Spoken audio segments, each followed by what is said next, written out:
मतलब move on करना सीखो, जैसा कि सर भी बता रहे हैं कि क्लैट हो गया, मतलब लॉ की अपॉर्चुनिटी हो गई आपके पास, हिस्ट्री या बीए की अपॉर्चुनिटी हो गई, यूपीएससी की अपॉर्चुनिटी हो गई, स्किल्स की अपॉर्चुनिटी हो गई, टेक की अपॉर्चुनिटी हो गई, आपके पास जर्नलिज्म की अपॉर्चुनिटी हो गई। इतनी सारी अपॉर्चुनिटीज है ना इस नए इंडिया में। आप बहुत ज्यादा ऑब्सेस्ड हो इस एक नीट के एग्जाम के लिए। एंड ऑनेस्टली हो सकता है आप नहीं बने हो यार नीट एग्जाम के लिए। ये भी आपको सोचना चाहिए, खुद से पूछना चाहिए कि क्या मैं इसीलिए बना हूं, क्या मुझे यही करना है। दिल भारी सा है, मन अजीब सा है। वो सच में मैं फील कर रहा हूँ 3 दिन से सर। उसका रीजन कहीं ना कहीं एक बार को बच्चा, बहुत सारे ऐसे बच्चे हैं जो कह रहे हैं 715 हैं, 700 हैं, 705 आए हैं, लक्ष्य और यकीन से, लेकिन पैरेलली उनसे कहीं ना कहीं 10 गुना ज्यादा बच्चा, 10 टाइम्स ज्यादा बच्चा ये कह रहा है कि सर मेरा सिलेक्शन नहीं हुआ, 580 आ रहे हैं, 590 आ रहे हैं, 600 आ रहे हैं, थर्ड ड्रॉप था, सेकंड ड्रॉप था, फोर्थ ड्रॉप था, फैमिली कंडीशन अच्छी नहीं है, इन नंबर ऑफ चैलेंजेस और प्रॉब्लम बता रहे हैं। मैं कहीं गया था, बिहार में था कल में, एक बच्चा मुजफ्फरनगर से आया और वो कह रहा है सर थर्ड ड्रॉप था मेरा और 606 नंबर आ रहे हैं। मैंने बोला बहुत अच्छे नंबर है।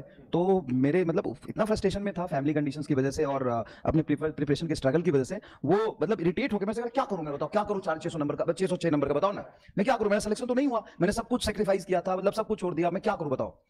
तो मतलब बड़ा अजीब लगा ये बात। मैंने उसको ये समझाया कि 606 नंबर तेरे आए हैं, तो हाँ मतलब ये 25 लाख बच्चों में से आपके जो रैंक होंगे शायद 35,000 के आसपास होंगे आई गेस। तो मतलब आप 24,50,000 बच्चों से ऊपर हो।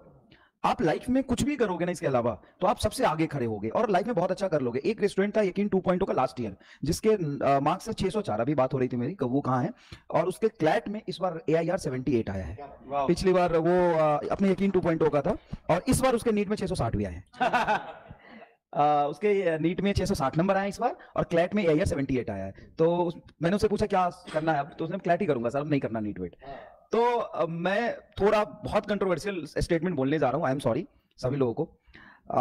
स्टेटमेंट नहीं है, कुछ खास बात नहीं है सर। हम लोग सुनना चाह रहे हैं क्या है वो। वो स्टेटमेंट ये है कि जो बच्चा मेरे से कल मिला और जितने भी 600 के आसपास बच्चे नंबर ला रहे हैं, उसके बोटनी में 176, 175 सॉरी, और जूलॉजी में 180 नंबर थे।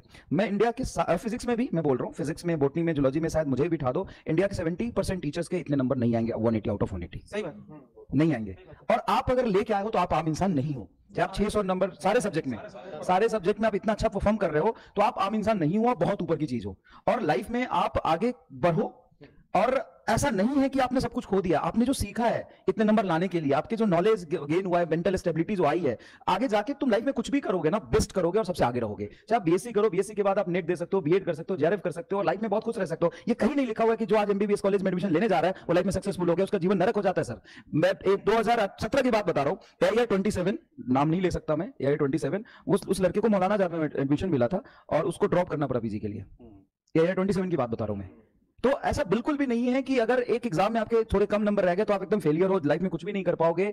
इतना जो सीखा है ना तुमने, बहुत कुछ है और आगे भूखे तो नहीं मरोगे आप।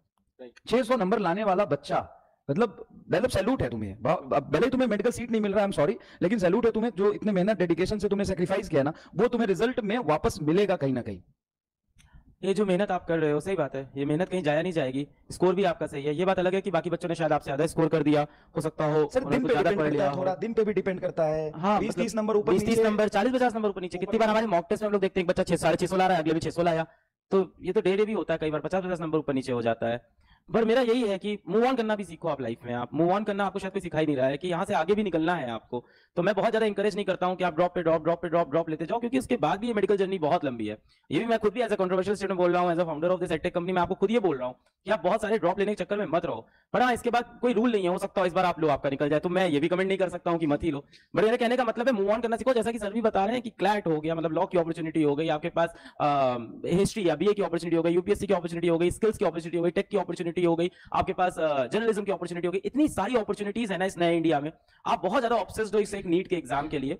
एंड ऑनेस्टली हो सकता है आप नहीं बने हो यार नीट एग्जाम के लिए। ये भी आपको सोचना चाहिए, खुद से पूछना चाहिए कि क्या मैं इसीलिए बना हूं, क्या मुझे को यही करना है। थोड़ा सा एजुकेशन सिस्टम में भी प्रॉब्लम है, तो बार बार बोलता भी हूं कि नंबर ऑफ लिमिट्स, थोड़े से नंबर ऑफ अटेम्प्ट्स भी थोड़े लिमिट कर देने चाहिए, अनलिमिटेड हालांकि आप ये कर सकते हो, जैसे मतलब अभी नंबर ऑफ अटेम्प्ट लिमिट करके अटेम्प्ट पर ईयर 2 कर दो। हाँ, उसका बेस जैसे जेई में 4 अटेम्प्ट दे दो यार, 2 अटेम्प्ट दे दो, 4 अटेम्प्ट दे दो, लेकिन नंबर ऑफ अटेम्प्ट लिमिट करना चाहिए। बहुत सारे बच्चे उस साल हुआ था जी। हाँ, बहुत सारे बच्चे सर इस बात से एग्री नहीं करेंगे क्योंकि वो 3-4 साल में सेलेक्ट होकर जाते भी है। लेकिन यार उन बच्चों का सोचो जो इसी होप में, इसी उम्मीद में 4 साल ड्रॉप कर लेता है और आगे का रास्ता बंद हो जाता है।